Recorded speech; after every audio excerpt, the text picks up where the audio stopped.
There's been a new trend in towns and cities across the country.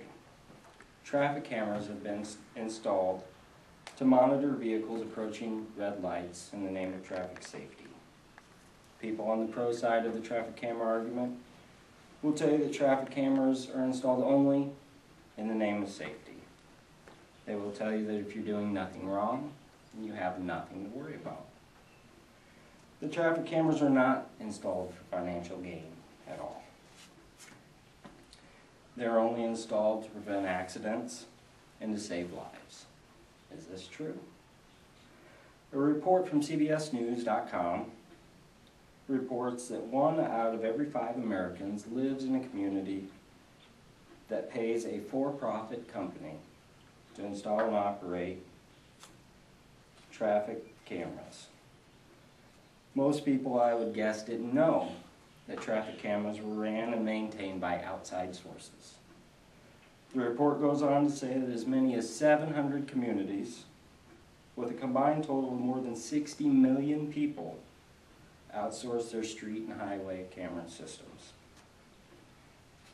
When you go on further in the article, read that some contracts actually penalize cities that don't approve enough tickets. This does not sound like a program that is done in the name only of safety. Our quote is from big corporations, the way in which we deserve to be policed.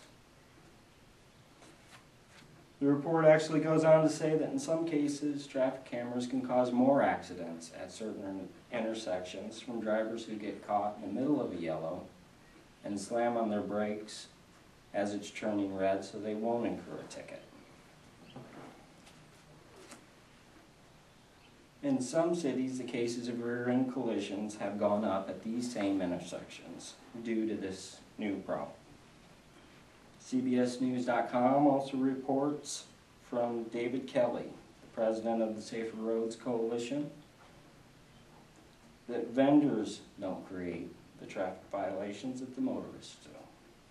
He also goes on to say that vendors aren't creating this market, that people who are running the red lights are creating this market. But the CBSNews.com report says some red light camera vendors have created and bankrolled organizations like the National Coalition for Safer Roads, and this is the very same organization in which David Kelly heads up and lays the blame on the motorists. A report from Yahoo.com says that the traffic industry has amassed significant political clout that it uses to shape traffic safety violations nationwide. The report also goes on to say that camera vendors employ nearly 40 lobbyists in Florida, whose agenda included killing a bill that would have required communities to adopt longer yellow light times to increase intersection safety. There is a report on the newspaper.com that says that Loma Linda, California extended the length of its yellow lights at traffic intersections and dropped the violations to near zero.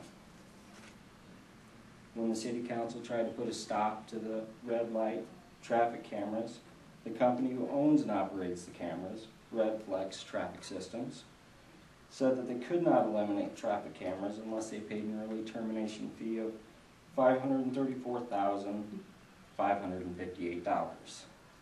This same company, Redflex, operates in Albuquerque, New Mexico, and of $6,612,000 they got in traffic violations in the year 2010, this part of the graph is a part that went to Redflex.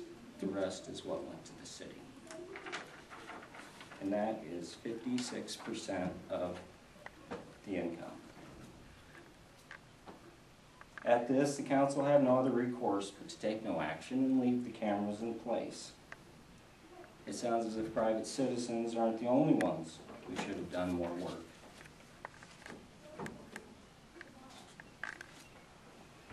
The newspaper.com report asked why the lengths of yellows weren't made longer, and the response they got was, if you lengthen the yellow light, then you have to shorten the green. And then I'll get a call from someone who says I waited too long at a red. Their best argument is that at least they have an excuse to give people when they call to complain.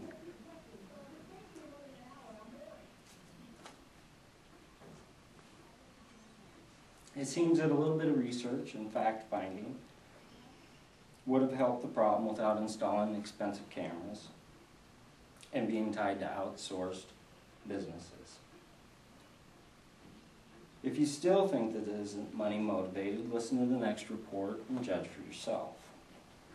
The report from blog.motorist.org says that some cities were caught shortening the length of their yellow times to make more of a profit.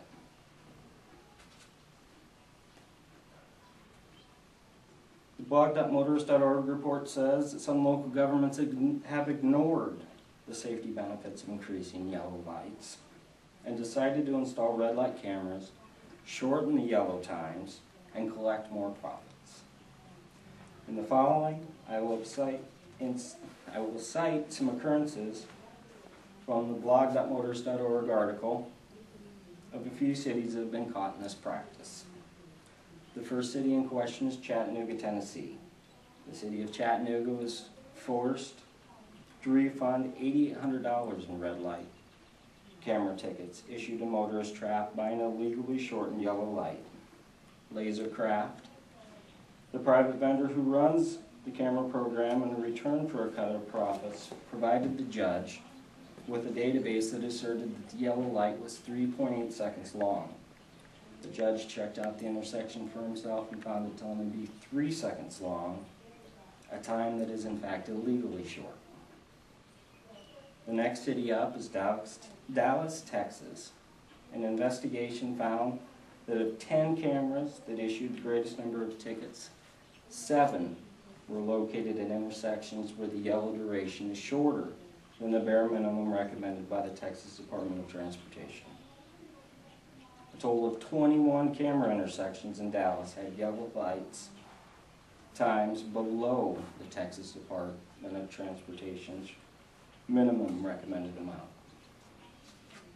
If these cameras were put in for the concern of public safety and not for money, then why try to dupe the motorists? Another report coming out of Union City, California says that they were caught trapping motorists with a yellow signal more than 1.3 seconds lower than the minimum established by the state.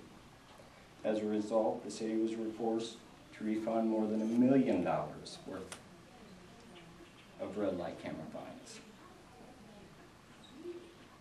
At the very least, these findings should raise questions about the reasoning in the cities having implemented red light traffic cameras.